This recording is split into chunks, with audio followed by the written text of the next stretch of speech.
रिश्तों में मिठास लड़ाई से नहीं समझदारी से आती है। नमस्ते दोस्तों, आइए सुनते हैं इसी पर आधारित एक दिल को छू जाने वाली कहानी। अलका की पढ़ाई पूरी होते ही उसकी शादी हो गई। वो दिल्ली से कानपुर चली गई। परिवार छोटा था, बस पति और सासू माँ। पति का काफी बड़ा बिजनेस था और काफी व्यस्त रहते थे। अलका दिन भर खाली बैठी बोर होती रहती या टीवी देखती रहती। उसकी सासू माँ बहुत तेज थी, हर किसी बात के लिए टोका करती थी।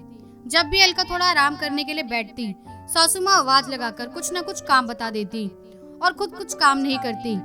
लेकिन सास की एक खासियत थी कि वो जहाँ भी जाती बहू को हमेशा अपने साथ लेकर जाती, चाहे वो मंदिर हो, बाजार हो या किसी के यहाँ पूजा।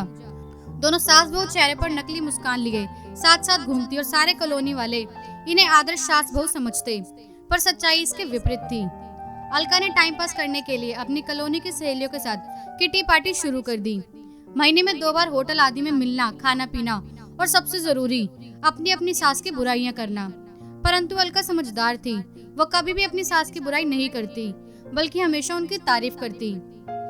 उसकी बातों से उसकी सारी सहेलियां जलन महसूस करती और घर जाकर अपनी सास से अलका की सास की तारीफ सुनाती और अपनी सास को बताती कि सास हो तो अलका की सास जैसी।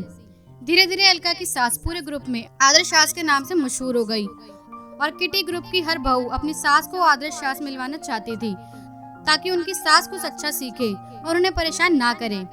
फिर एक दिन किटी पार्टी में अलका ने कहा कि हमारे यहाँ जाने से हमारी सासू माँ घर पर अकेली रह जाती हैं, क्यों ना अगली बार से उनको भी साथ लेकर आए। आप सब सोच विचार कर बताएं। कुछ तो बहुएं नाराज हो गई इस बेकार सुझाव से। एक दिन तो मिलता है सास के किचकिच से दूर रहने का, वो भी बर्बाद हो जाएगा। फिर किसी ने सुझाया कि अपनी सास को आदर्श सास से मिलवा देना, शायद कुछ अक्ल आ जाए और अपनी बहुओं को तंग ना करे।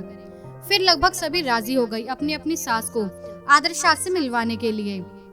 अगली किटी पार्टी में लगभग सभी सास बहू की जोड़ियां सज धज के पहुंच गई, परंतु पार्टी में आकर्षक केंद्र बनी केवल अलका की सास। सभी उनके आसपास मंडरा रही थी और मौका मिलते ही धीरे से बोल देती, आपकी बहू तो बहुत समझदार है, हर वक्त आपकी तारीफ करती रहती है। आप हमारी बहू को भी कुछ अक्ल दे दो, हर वक्त सिर्फ चिल्लाती रहती हैं। कोई बोली, आपकी बहू बहुत किस्मत वाली है जो आप जैसी सास मिली। हमारी सास तो हमें 1 मिनट भी चैन से बैठने नहीं देती। और एक आप हैं कि बहू को पूरी बेटी की तरह आजादी दे रखी है। एक ने तो ये तक कह दिया कि आप रोज सुबह की चाय और दाल सब्जी खुद बनाती हैं, पर हमारी सास तो रसोई का रास्ता ही भूल गई। अलका की सास ने पूछा कि आपको ये सब किसने बताया? वो बोली, आपकी बहू अलका ने, और किसने? पार्टी के बाद लगभग सभी सास और बहुओं ने अलका की सास से मिलकर खुशी का इजहार किया और अपने घर आने का न्योता दिया।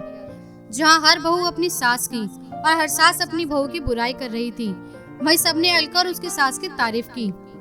अलका की सास को समझ आ गया कि भले ही मैंने अपनी बहू को कितना परेशान किया, पर मेरी बहू ने किसी के पास मेरी बुराई नहीं की, बल्कि सिर्फ तारीफ ही की।